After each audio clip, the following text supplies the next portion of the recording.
Hello, I'm Timothy Linsdau, video producer, Christian, and also I am a Boy Scouting volunteer in California, Southern California.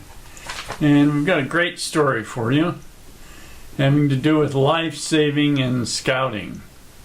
Hi, my name is Aaron Linsdau. I'm a polar explorer, motivational speaker, and an Eagle Scout. And we're going to talk about the life-saving value of Boy Scouting today.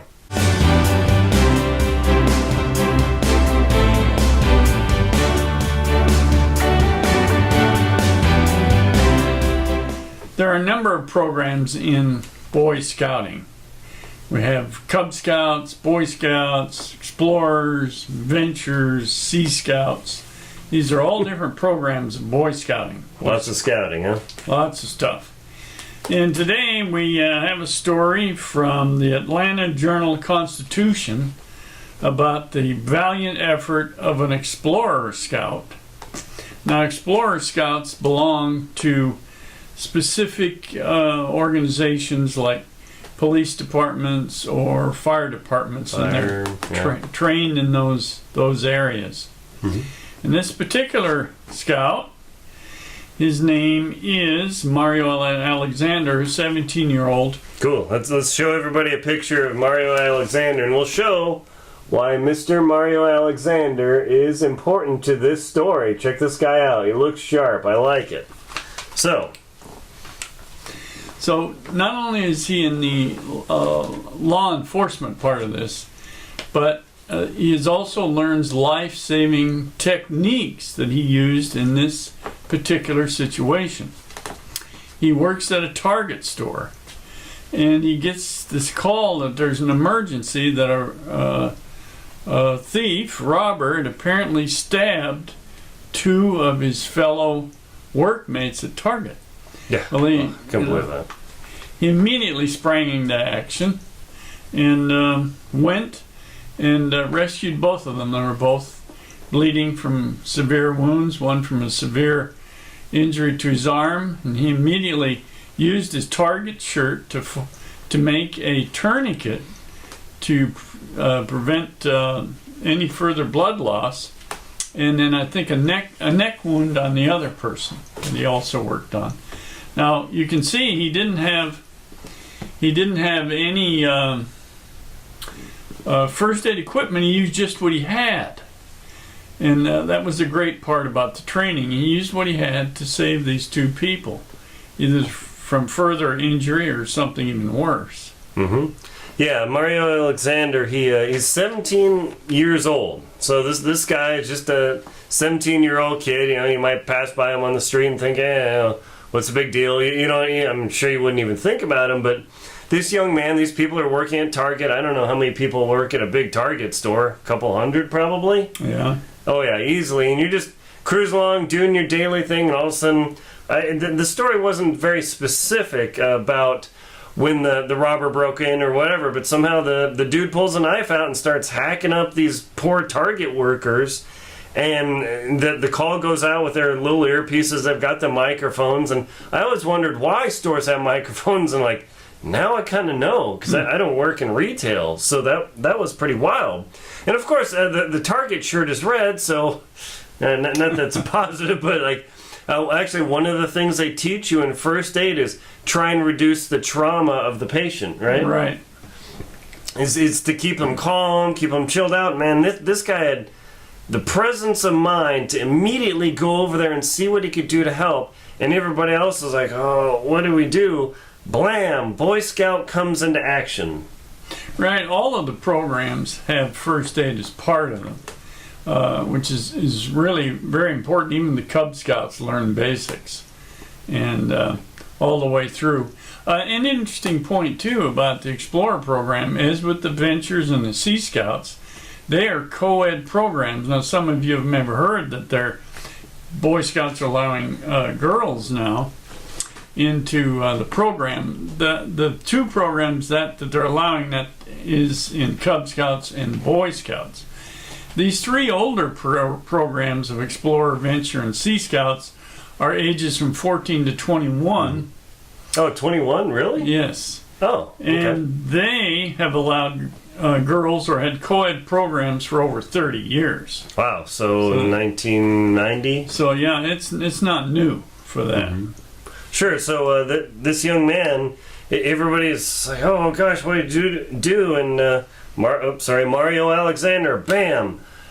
I got to act quickly because apparently this poor person was bleeding profusely from their arm. I say they because it's not clear if it's a man or woman, but bleeding profusely, like dramatically, means arterial cut, right? Right.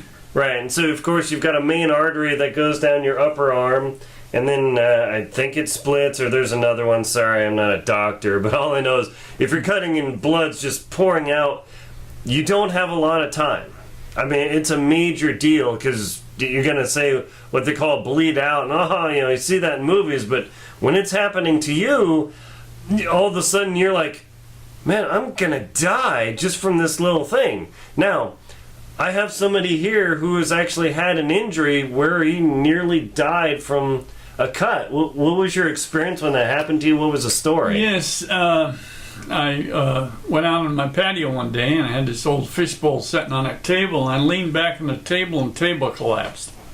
And I fell into this glass, and immediately my hand was numb. I knew I was severely injured, and immediately went into practically a death grip on my wrist to reduce the blood flow, and I ended up having to dial the phone with my pinky, which I was able to do. That was one of the fingers that the tendons weren't severed in.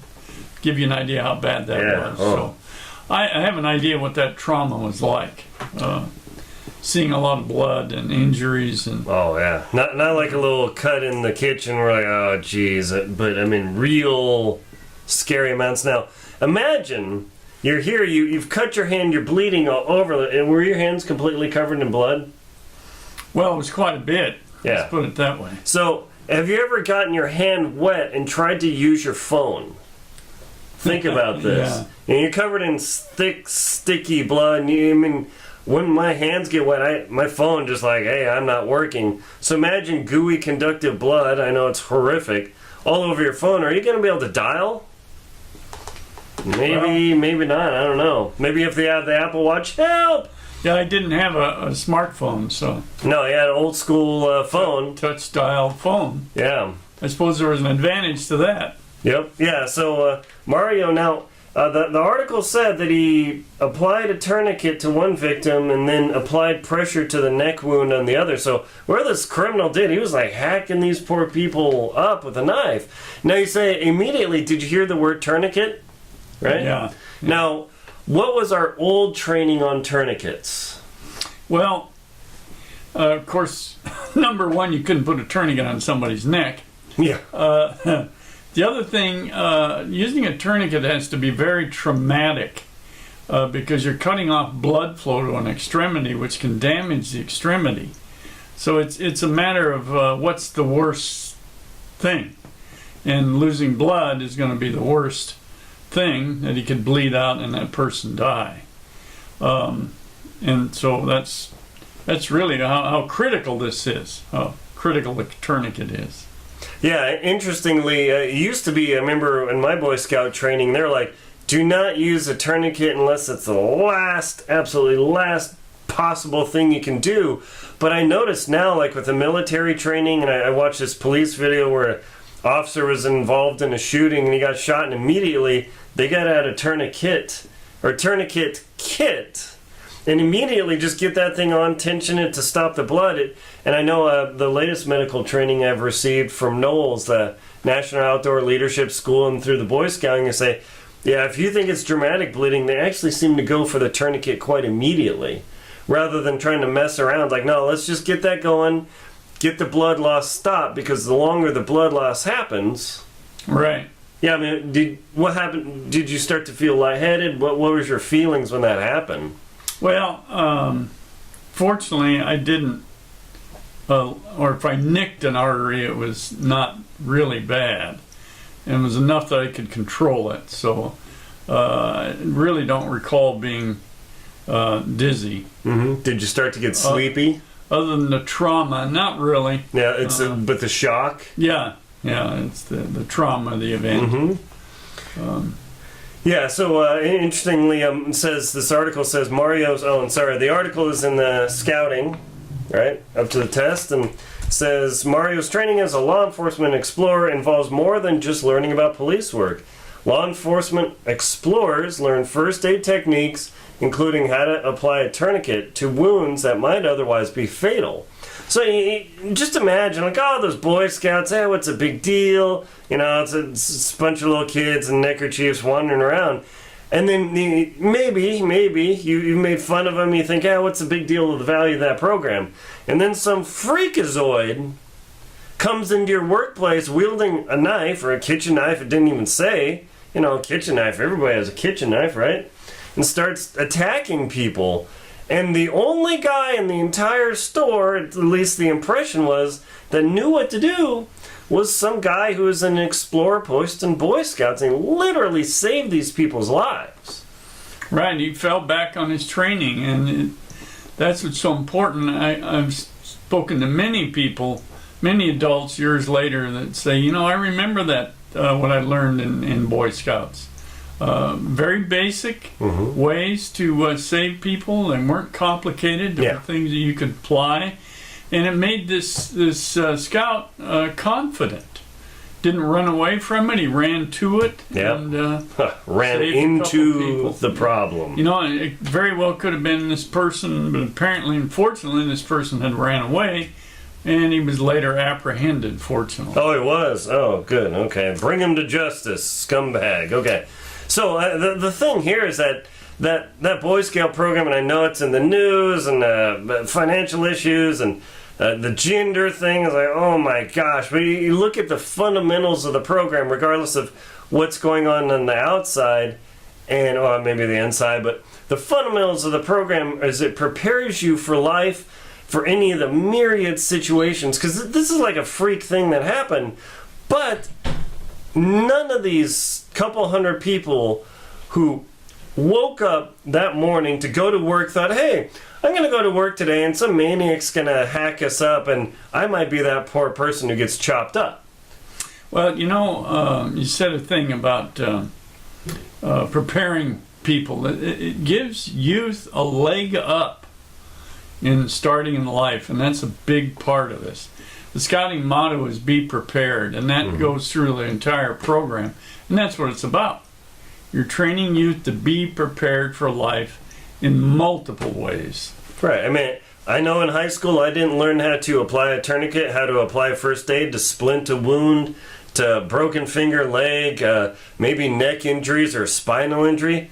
Nothing wrong with school. It's all good. I learned it. But when the chips are down and things are horrible and you've got minutes between life and death, school's not going to teach you that. They don't teach you that. You have to go to the Red Cross, you have to go to some sort of medical training or NOLS or the Boy Scouts. And so this program literally enabled these young people who we all say, the millennials, the Z Juniors, blah, blah, blah, they're worthless, right?